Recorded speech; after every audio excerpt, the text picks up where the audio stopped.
के एक प्रमुख अंग्रेजी समाचार पत्र में देश के वरिष्ठ सेवानिवृत्त आईपीएस अधिकारी ने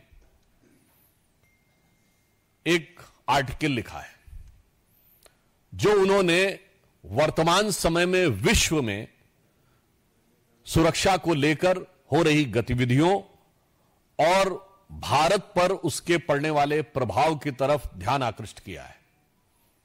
आप सभी को ज्ञात है कि 1.5 वर्ष पूर्व जापान के पूर्व प्रधानमंत्री शिंजो एबे जी की एक राजनीतिक कार्यक्रम में हत्या हुई।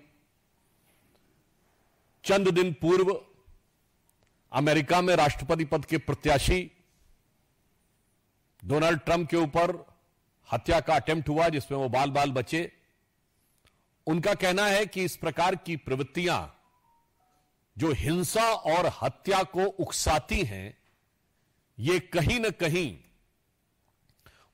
उन बयानों से प्रेरित हो जाती हैं जहां राजनीतिक दल अपने तात्कालिक राजनीतिक स्वार्थ में, शॉर्ट टर्म पॉलिटिकल बेनिफिट के लिए हिंसा और हत्या के शब्दों का प्रयोग करना चाहते हैं। एक दुखद परंतु चिंताजनक बात यह है कि प्रधानमंत्री श्री नरेंद्र मोदी जी के विरुद्ध इस प्रकार के शब्दों का प्रयोग, और मैं साफ शब्दों में कहूंगा हिंसा के लिए उकसाने वाली भाषा निरंतर प्रयोग की जा रही है।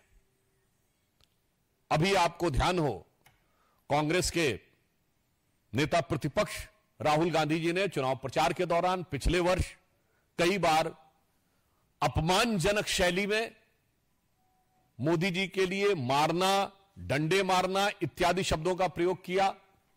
यहां तक उन्होंने बोला कि अगर काफिले पे कुछ फेंका गया तो कुछ और फेंका जा सकता है, यानी फेंका जाना डर के समाप्त होने का प्रतीक है। इसका मतलब कि किसी भी नेता के काफिले के ऊपर कुछ भी होना चाहिए। याद करिए कि जिस समय प्रधानमंत्री जी पंजाब के दौरे पे गए थे 2021 में, जिस ढंग से उनके सुरक्षा घेरे को तोड़कर उनकी सुरक्षा के लिए एक बहुत खतरनाक स्थिति का निर्माण किया गया था।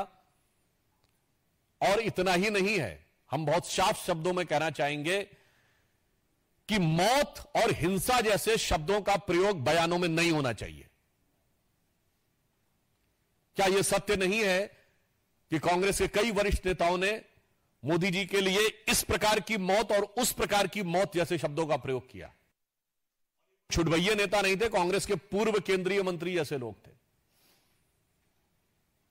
क्या कब्र खुदेगी, मर जा जैसे शब्दों का प्रयोग किया गया, सर फोड़ देंगे ऐसे शब्दों का प्रयोग किया गया। और यह बात सिर्फ आज की नहीं है, यह विगत लंबे समय से चली आ रही है। मोदी जी के लिए जिन लोगों ने बोटी बोटी काटने जैसे शब्दों का प्रयोग किया, वो दूसरी पार्टी से लाकर आज कांग्रेस पार्टी के सांसद बन चुके हैं। और मैं ये भी बात दुख के साथ और गंभीरता के साथ कहना चाहूंगा, किसी नेता के लिए मौत के शब्द का प्रयोग सबसे पहले 2007 में सोनिया गांधी जी ने मौत के सौदागर शब्द के रूप में किया था। हमने कभी, जब आपातकाल में संविधान की हत्या हो गई थी, तब भी कभी श्रीमती इंदिरा गांधी जी की मौत की कामना या मौत जैसे शब्द का प्रयोग नहीं किया था। और मैं यह भी बताना चाहता हूं कि यह राजनीति राष्ट्रीय सुरक्षा के खिलवाड़ के साथ बहुत लंबे समय से होती आ रही है। मैं आप सबका ध्यान यह भी आकृष्ट करना चाहूंगा कि जब कांग्रेस सत्ता में थी तो भारत के ही नहीं, दुनिया की इन्वेस्टिगेटिव हिस्ट्री का एक विचित्र उदाहरण है इशरत जहां केस, जहां उस समय तत्कालीन सरकार की 2 एजेंसीज, इंटेलिजेंस ब्यूरो और सीबीआई, दोनों ने कहा कि इशरत जहां टेररिस्ट है। जैसे ही पता चला कि उसका निशाना तत्कालीन गुजरात के मुख्यमंत्री और आज के हमारे प्रधानमंत्री श्री नरेंद्र मोदी जी थे, अचानक सीबीआई ने अपना हलफनामा बदल दिया और कहा टेररिस्ट नहीं है, वो तो मासूम है। भारत के इतिहास में कभी without any reason U turn लेने का कोई उदाहरण नहीं मौजूद था। और आप सबको ध्यान होगा कि जब हमारी सरकार आई और इशरत जहां मामले की फाइल तलब की गई तो पता चला फाइल गायब।